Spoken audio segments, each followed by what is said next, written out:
नमस्कार, मी कोमल. सर्वात आधी कोमलच्या स्वयंपाकघरामध्ये माझ्या पूर्ण यूट्यूब फॅमिलीचं खूप खूप स्वागत आहे.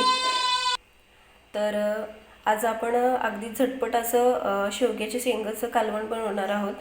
तर बऱ्याचदा आपल्याकडे वेळ नसतो आणि झटपट असं काहीतरी बनवायचं असतं. त्यावेळेस अशा पद्धतीनं आपण कुकरमध्ये शेवग्याची शेंगाचं कालवण बनवू शकतो. तर अगदी एका शिट्टीमध्ये शिजून तयार होतं हे कालवण. खूप जास्त वेळसुद्धा लागत नाही. तर इथं मी शेवग्याची शेंगा घेतलेल्या आहेत. तर त्याची थोडीशी साल अशी काढून घेतलेली आहे अधूनमधून, म्हणजे शेवग्याची शेंग जी आहे ती लवकर शिजते. आणि याला मी स्वच्छ पाण्यामध्ये ठेवलेलं आहे. तर इथं मी घेतलेला आहे एक टोमॅटो बारीक चिरून. मटकीची डाळ मी भिजवून घेतली होती. तर ही डाळ मी या शेवग्याच्या शेंगामध्ये टाकणार आहे. इथं मी हिरवं वाटण तयार करून घेतलेलं आहे.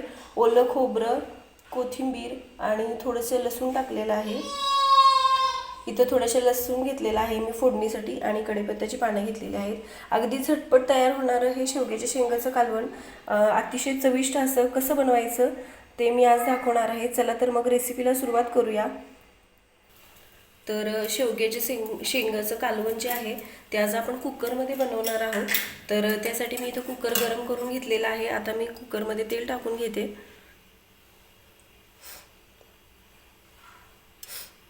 तेल व्यवस्थित गरम करून घ्यायचं आहे.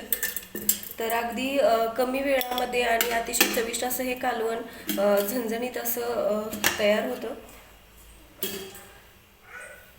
त्यासाठी मी कुकरमध्ये अशा पद्धतीनं शेवग्याच्या शेंगाचं कालवण बनवते. खूप छान होतं हे कालवण आणि अगदी झटपट असं तयार होतं कमी वेळामध्ये. तर सुरुवातीला आपल्याला तेल व्यवस्थित गरम करून घ्यायचं आहे. तर तेल गरम झालेलं आहे. आता मी सुरुवातीला तेलामध्ये टाकणार आहे मोहरी. तर मोहरी व्यवस्थित तडतडू द्यायची आहे, म्हणजे कोणत्याही कालवणाला छान अशी फोडणी बसते. जिरं मोहरी व्यवस्थित तडतडली की छान कालवण जे पण आपण बनवणार आहोत तर ते छान असं फोडणी बसल्यानंतर त्या कालवणाची वगैरे टेस्ट आणखीन छान लागते. त्यासाठी सुरुवातीला तेल व्यवस्थित गरम करून घेऊन मोहरी वगैरे व्यवस्थितच तेलामध्ये भाजून घ्यायची आपल्याला. तर मोहरी छान तडतडली आहे. आता मी याच्यामध्ये टाकणार आहे जिरं.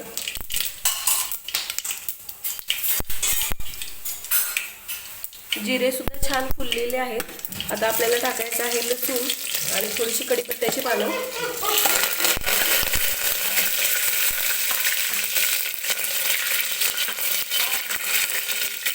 आता मी तेलामध्ये टाकून घेणार आहे हिरवं वाटण, जे मी ओलं खोबरं, कोथिंबीर आणि लसूण टाकून तयार केलं होतं. तर हे वाटण टाकल्यामुळं कालवणाला आणखीन छान टेस्ट येते. त्यासाठी मी अशा पद्धतीचं वाटण कधीतरी ज्यावेळेस माझ्याकडे वेळ असेल त्यावेळेस बनवते आणि मग त्या भाज्यांसाठी वापरते.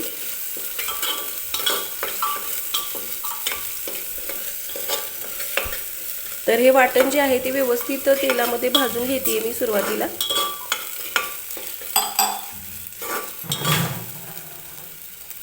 आता मी याच्यामध्ये टाकणार आहे टोमॅटो. टोमॅटो सुद्धा आपल्याला व्यवस्थित तेलामध्ये भाजून घ्यायचं आहे.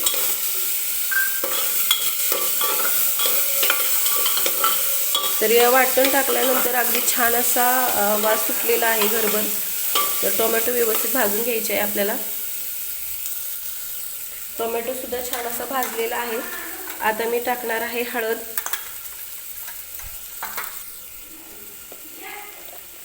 आता मी टाकते आपलं घरगुती लाल तिखट आहे. ते लाल तिखट मी याच्यामध्ये टाकून घेते. तर तिखट जे आहे ते तुम्ही तुमच्या आवडीनुसार कमी जास्त करू शकता. तर हे सगळे मसाले टाकल्यानंतर मी छान असा मसाला सुद्धा भाजून घेते. तर आता याच्यामध्येच मी टाकणार आहे ही मटकीची डाळ भिजवून घेतलेली. तर मटकीच्या डाळीमुळे शेवग्याच्या शेंगाच्या कालवणाला आणखीन छान टेस्ट येते. तर तुम्ही जेव्हा आपण शेवग्याच्या शेंगाचं कालवण बनवाल त्यावेळेस अशा पद्धतीनं एकदा मटकीची डाळ टाकून आणि मी ज्या पद्धतीनं हे कालवण बनवते तसं नक्की बनवून बघा. तर आता मी याच्यामध्ये शेवग्याची शेंगसुद्धा टाकून घेते, तुम्ही बघू शकताय. आणि परत एकदा आपल्याला हे मिक्स करून घ्यायचं आहे व्यवस्थित.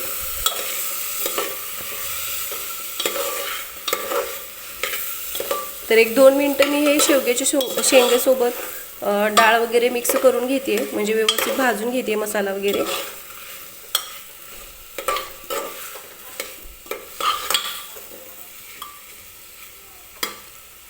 तर छान असं मी मसाला सुद्धा भाजून घेतलेला आहे. तर ज्या मिक्सरच्या भांड्यामध्ये मी हिरवं वाटण तयार केलं होतं, तर त्याच्यामध्येच मी थोडंसं पाणी टाकून घेतलेलं आहे मिक्सरच्या भांड्यामध्ये, कारण की याच्यामध्ये थोडासा मसाला वगैरे राहिलेला असतो त्यासाठी.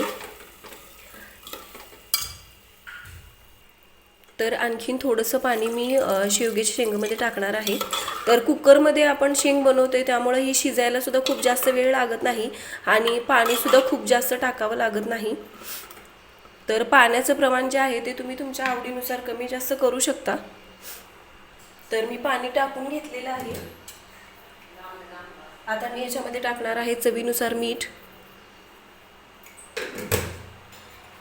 अगदी थोडंसं 2 चमचे मी शेंगदाण्याचं कूट सुद्धा याच्यामध्ये टाकते. भाजलेले शेंगदाण्याचं कूट आहे ते. परत एकदा आपल्याला हे सगळं व्यवस्थित मिक्स करून घ्यायचं आहे आणि अगदी 1 शिट्टी मी या कालवणाला करून घेणार आहे. तर एका शिट्टीमध्ये हे कालवण जे आहे ते अगदी छान असं शिजतं. तर मी झाकण लावून घेते आणि कुकरची 1 शिट्टी करून घेते. तर हे बघा तयार आहे झणझणीत असं शेवग्याच्या शेंगाचं कालवण, जे आपण कुकरमध्ये बनवलं होतं. आणि अगदी एका शिट्टीमध्ये ही शेवग्याची शेंग छान अशी शिजलेली आहे आणि अगदी दाटसर असं, खूप जास्त पातळ किंवा खूप जास्त घट्टसुद्धा हे कालवण झालेलं नाही. अगदी छान असं हे कालवण शेवग्याच्या शेंगाचं तयार होतं. तर तुम्हीसुद्धा अशा पद्धतीने हे कालवण एकदा नक्की बनवून बघा. व्हिडिओ आवडला तर व्हिडिओला लाईक करा, शेअर करा, चॅनलला सबस्क्राईब करा, सोबतच बेल आयकॉनसुद्धा प्रेस करा, म्हणजे मी ज्या रेसिपीचे व्हिडिओज वगैरे अपलोड करते त्याचे नोटिफिकेशन तुम्हाला भेटतील. आणि अगदी साध्या सोप्या माझ्या ज्या रेसिपीज आहेत त्या तुम्हाला बनवायला सुद्धा तितक्याच सोप्या जातील.